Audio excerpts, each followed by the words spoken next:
Hi friends, இன்றைக்கி நம்ம புஷ்பராணி கிச்சனில் என்ன சமையல் பார்த்துறோமா? வாங்க நம்ம வீடியோக்குள்ளே போகலாம். இன்றைக்கி லஞ்ச் பாக்ஸ் ரெசிபி என்னென்னா, சுட சுட சாதம் கூடவே மிளகாய் சாம்பார், அது கூட கார சட்னியும் ரவா தோசையும் பண்ணியிருக்கோம் மார்னிங் பிரேக்ஃபாஸ்ட்டுக்கு. சாம்பாருக்கு வந்து நம்ம முருங்கைக்காய் தொக்கு வச்சுருக்கோங்க. ரொம்ப சூப்பராக இருக்கும் இந்த டிஷ்ஷு. சாப்பிட்டு பாருங்கள், செம்ம டேஸ்ட்டாக இருக்கும் முருங்கைக்காய்.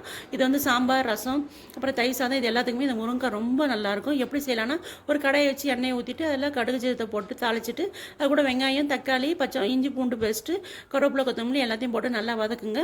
கூடவே முருங்கைக்காயும் போட்டு நல்லா வதக்கிட்டு தேவையான அளவுக்கு குழம்பு மிளகாத்தூள் போட்டு உப்பு போட்டு தண்ணி போட்டு நல்லா வேக விடுங்க. எண்ணெய் நல்லா பிரிஞ்சு வரும். அப்புறம் வந்து முருங்கைக்காய் வெந்ததுக்கப்புறமா ட்ரை ஆகும், அப்போ இறக்கிடுங்க. தேவைப்பட்டால் நீங்கள் தேங்காய் போடுங்க, இல்லைன்னா ஸ்கிப் பண்ணிவிடுங்க. ரொம்ப சூப்பராக இருக்கும். கூட கத்திரிக்காய் போட்டு கூட செய்யலாங்க. ரொம்ப டேஸ்ட்டாக இருக்கும். செஞ்சு பாருங்கள். நம்ம சேனலுக்கு லைக் பண்ணுங்கள், ஷேர் பண்ணுங்கள், கமெண்ட் பண்ணுங்கள், சப்ஸ்கிரைப் பண்ணுங்கள். நீங்கள் இன்றைக்கி என்ன சமைச்சிங்கன்றதையும் கமெண்ட் பாக்ஸில் கமெண்ட் பண்ணுங்கள். நம்ம வீட்டில் இன்றைக்கி லஞ்ச் பாக்ஸ் ரெசிபி இது தாங்க. Thank you friends.